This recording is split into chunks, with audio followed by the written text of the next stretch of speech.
But what I would say is with Bitcoin, we have to understand that, it's an emerging technology, so it's growing rapidly.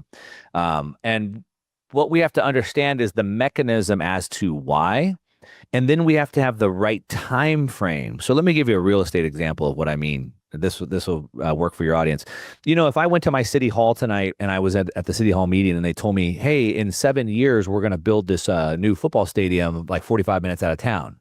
I'm like, dude, that's amazing. I'm going to go tomorrow morning and go buy some land up around there because I know in 7 years, when that stadium grows, it's going to be worth a lot of money. So I do. Let's say a year from now, I find that land right next to my land went up for sale. It's cheaper. Should I freak out? What do I do? Well, I don't know. Why did I buy it? Well, they're going to build a football stadium. When? 7 years. Okay, so 7 years. Is it still intact, right? Did they have the plans, the permits, the funding? If all those things are true, then I don't care, or maybe I buy the land for cheaper, right? Now, if I discover that they discovered like nuclear waste, I'm like, oh shoot, sell the land at a loss and just get out. And so that's what I'd look at. Like, is the reason I bought Bitcoin, is that basis trade, that debasement trade, is it still intact?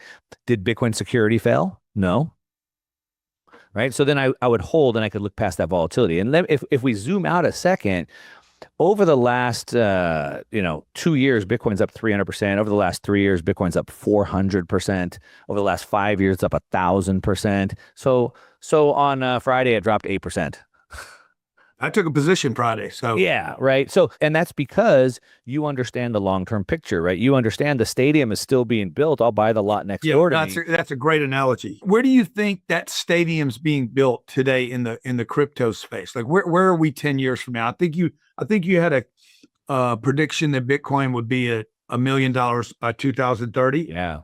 So I love your 10X brand. It's perfect for Bitcoin because I believe Bitcoin has a 10X in front of it here in just like the next 5 or 6 years. And I have the math. 10X from here. 10X from here. Yeah. I mean, I put it around $1 million, right? 14 million by 2040, 50 million by 2050. Wow. And I think that might be bearish. And here's where I came up with those numbers. We buy a lot of things, but at the end of the day, wealth is the goods and services that we buy. And what happens is after we make our money, we typically park it somewhere. So we have what's called store of value assets. Real estate, obviously, right? We store our wealth in real estate. We store our wealth in equities. We store our wealth in bonds. We store our wealth in gold. We store our wealth in collectibles, fine art. And if you add up that basket, the store of value baskets, it's about $1 quadrillion today. 1,000 trillion. Now, a decade ago or 15 years ago, it was like 300 trillion. Today, it's 1,000 trillion.